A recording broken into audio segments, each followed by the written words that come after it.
La famille, je suis de retour. Je vais répondre à une question que certaines de ma famille, la communauté de mes abonnés me posent souvent.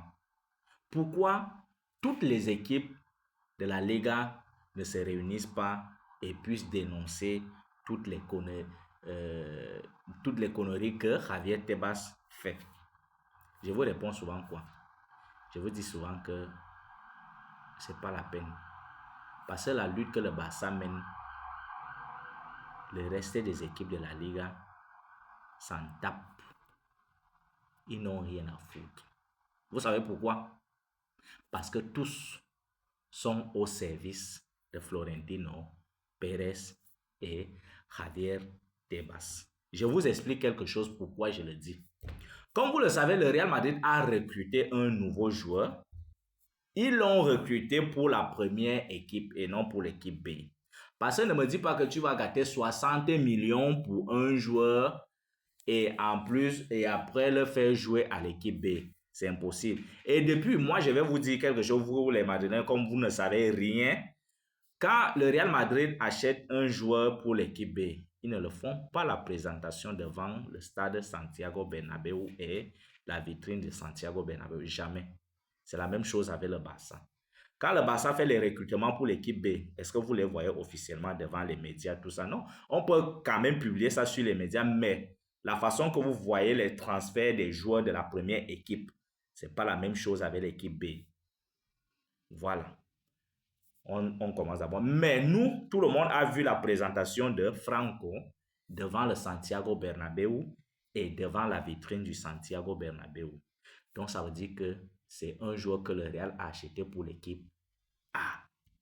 Mais qu'est-ce qui se passe maintenant? C'est le problème, c'est qu'ils ont la masse salariale. Ils ont un problème de fair play.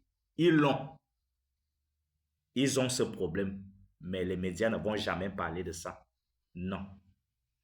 Voilà pourquoi le Franco, le nouveau Di Stefano, je ne sais quoi d'autre, tous les attributs qu'on lui a donnés, on lui a donné le dossal de l'équipe B du Real Madrid.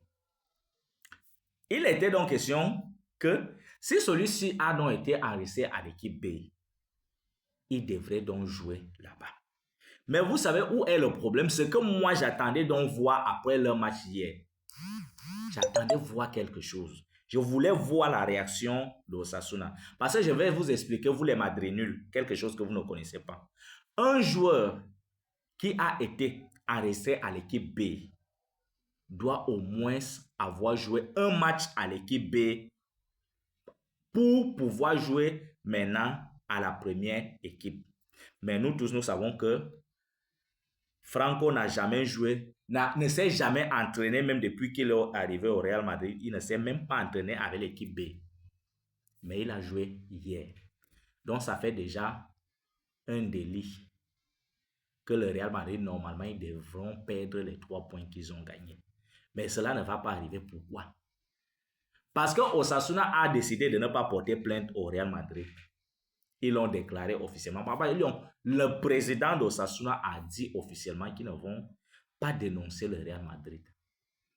Mais ces derniers-ci, ce même président Osasuna qui dit maintenant qu'il ne dénonce pas le Real Madrid, c'est ce même président qui a dénoncé le Barça lors du match de retard du Barça. Vous vous souvenez, je ne sais pas si certains se souviennent encore, ce fameux match qu'on avait gagné au Osasuna et qui nous ont porté plainte en disant que Inigo Martinez ne devait pas jouer ce match. Je vous explique pourquoi ils l'ont dit. Lors de la trêve internationale, Inigo Martinez avait un gêne au pied, il ne pouvait pas jouer, donc il a déclaré forfait qu'il ne partait pas avec l'équipe nationale. Parce qu'on l'avait rappelé à l'équipe nationale et il est resté faire sa récupération au Barça. Ce n'était pas grave, vu qu'on n'avait même pas donné le temps de la durée de son gêne. Et comme vous savez, la trêve internationale, c'est souvent 2 semaines. Donc après, dans la trêve internationale, on nous a programmé ce match retard qu'on devait jouer avec Osasuna. Et on avait bien gagné Osasuna sans problème. Mais ces derniers n'étaient pas contents. Ils nous ont dénoncé en disant que non, Inigo Martinez ne devait pas jouer ce match. parce qu'il n'avait pas joué lors de la trêve, et il n'avait pas joué avec l'Espagne. Donc, il devait passer au moins un match avec, le Barça sans le jouer. Alors que ce n'est pas ça, c'est faux. Ce qu'ils ont dit, c'était faux. Vu que même la FIFA les avait dit, c'est ce que vous êtes en train de dire, c'est pas nous qui ont donné cette loi-là. C'est pas comme ça que ça se passe. Leur problème, ce n'était pas de gagner les 3 points. Leur problème était que comme le Real Madrid n'avait déjà que un peu d'espoir qu'il pouvait remporter la Liga de l'année passée. Donc, ils voulaient faire en sorte que le Barça perde les 3 points pour que le Real Madrid vienne à égalité de points avec le Barça. Mais ça n'avait pas marché.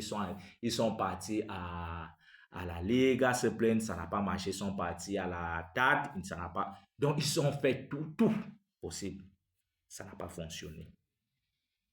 C'est pour vous donc vous dire, quand on veut vous dire ici tous les jours, que toutes ces équipes que vous voyez à la Liga là ne peuvent rien. Le Barça mène son combat seul. Tous les gens que vous voyez là, ce sont les racailles. Ce sont les racailles de Florentino Pérez. Donc, voilà l'information que je voulais partager avec vous. Merci beaucoup la famille.